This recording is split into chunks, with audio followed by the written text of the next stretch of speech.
سورۃ الفجر قرآن کریم کی 89ویں سورہ ہے۔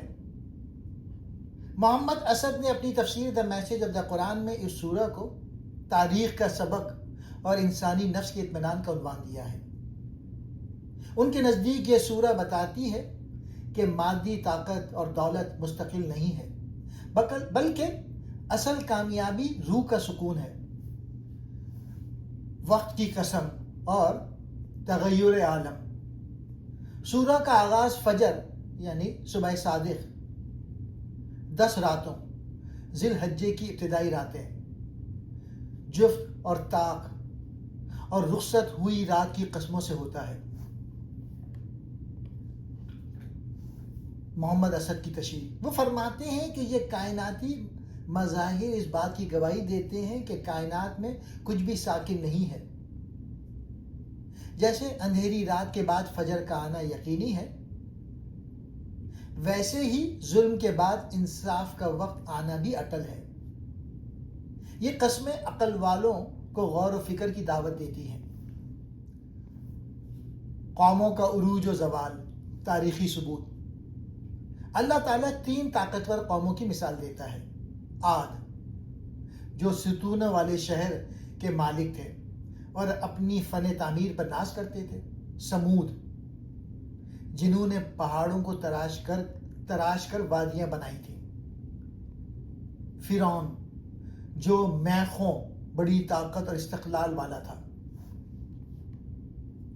محمد اسد کا نکتہ، اسد صاحب لکھتے ہیں کہ ان قوموں کی تباہی کا سبب ان کا تکبر اور فساد تھا۔ انہوں نے سمجھا کہ ان کی طاقت انہیں ہمیشہ قائم رکھے گی، لیکن جب انہوں نے حد پار کی تو اللہ کا کوڑا ان پر برس پڑا۔ یہ اس بات کی تنبیہ ہے کہ موجودہ تہذیبیں بھی اگر اخلاقیات سے عاری ہوئیں تو ان کا انجام بھی یہی ہوگا، مال و دولت، آزمائش یا انعام۔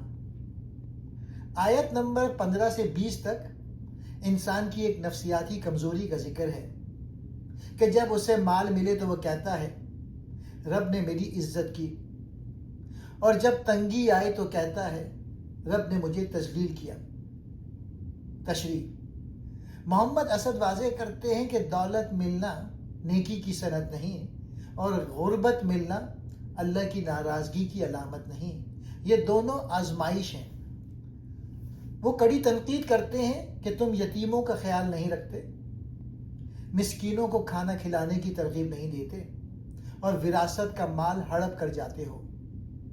یہ معاشی ناانصافی ہی معاشروں کی تباہی کا باعث بنتی ہے۔ قیامت کا منظر اور پچھتاوا، جب زمین پاش پاش کر دی جائے گی اور اللہ کا حکم ظاہر ہوگا، تب انسان کہے گا کاش میں نے اپنی اس حقیقی زندگی کے لیے کچھ آگے بھیجا ہوتا۔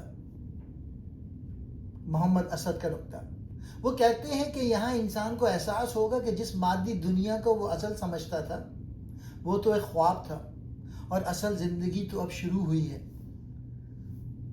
نفس مطمئنہ، مطمئن روح۔